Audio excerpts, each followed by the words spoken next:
శతక సాహితీ సరస్వతికి నమస్కారం.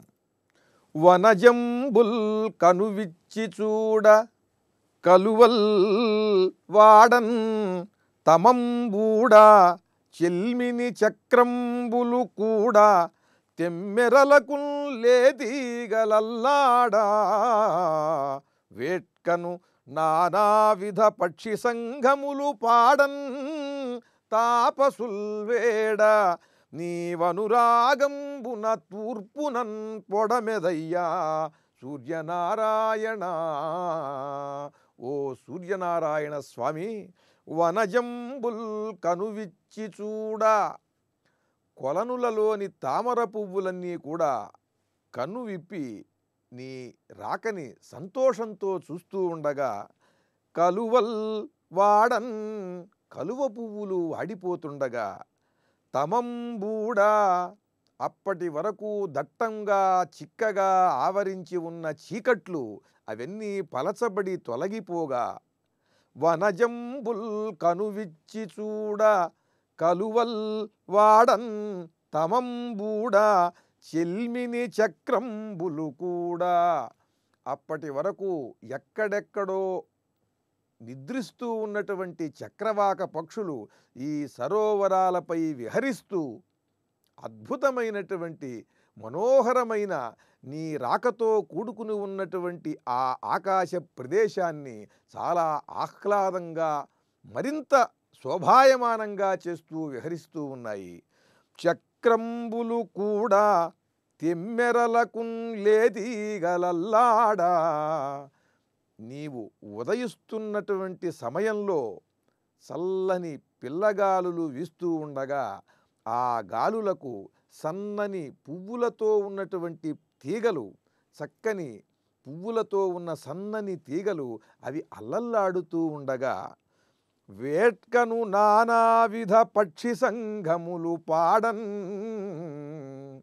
కాకి దగ్గర నుండి పిచ్చుక దగ్గర నుండి ఎన్నెన్నో జాతుల పక్షులు చిత్ర విచిత్రములైనటువంటి కూతలతో మనోహరములైనటువంటి ధ్వనులను చేస్తూ ఉండగా, తాపసుల్ వేడ అప్పటికే నదులలో స్నానం ఆచరించి అద్భుతమైనటువంటి వేదగానములతో నిన్ను స్తుతిస్తూ తపస్సులు, యతీశ్వరులు, విప్రోత్తములు అందరూ కూడా నిన్ను ప్రార్థిస్తూ ఉండగా, నీవనురాగంబున తూర్పునన్ పొడమెదయ్యా సూర్యనారాయణ.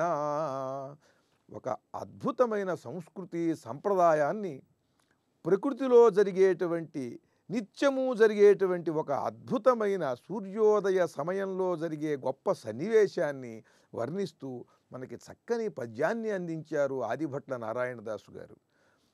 వనజంబుల్ కనువిచ్చి చూడ, ఆ సూర్యభగవానుని రాకతో ఆ సమయంలో తామర పువ్వులన్నీ కూడా వికసించి చూస్తూ ఉండగా, కలువల్ వాడన్ కలువ పువ్వులు ముకుళించుకుపోతూ ఉండగా, అప్పటి వరకు దట్టంగా చిక్కగా ఉన్నటువంటి చీకట్లు పలుచబడి అన్నీ తొలగిపోగా, చక్కని వెలుగులు సంపూర్ణముగా ఆవరించేటువంటి స్థితిలో ఉండగా, వేట్కను నానావిధ పక్షి సంఘములు పాడన్ ఎన్నెన్నో జాతుల పక్షులు కిలకిలారావాలు చేస్తూ ఉండగా, చక్రవాక పక్షులు చిత్ర విచిత్రములైన విన్యాసములతో విహరిస్తూ ఉండగా, తెమ్మెరలకు లేతీగలల్లాడా పిల్లగాలులకు చిన్ని చిన్ని పువ్వులతో ఉన్న సన్నని తీగలు అల్లల్లాడుతూ ఉండగా, తాపసుల్ వేడ అద్భుతముగా తపస్సు చేసేటువంటి మహర్షులు,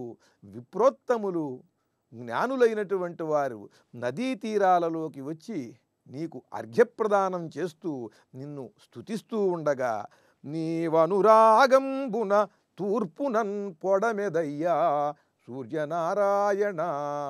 అటువంటి మహద్భుతమైన సన్నివేశంలో నీవు తూర్పు దిక్కున ఉదయించి లోకానికి వెలుగుని, చైతన్యాన్ని ప్రసాదిస్తావయ్యా ఓ సూర్యనారాయణ అంటూ చక్కని భావములతో అద్భుతమైనటువంటి ప్రకృతి దృశ్యాలను మన కనుల ముందు ప్రత్యక్షమయ్యేలాగా చక్కని పద్యరచన చేసి మనకు అందించిన అజ్జాడ ఆదిభట్ల నారాయణదాసు గారి సూర్యనారాయణ శతకంలోని మరి ఒక పద్యాన్ని రేపు ఉదయం తెలుసుకుందాం.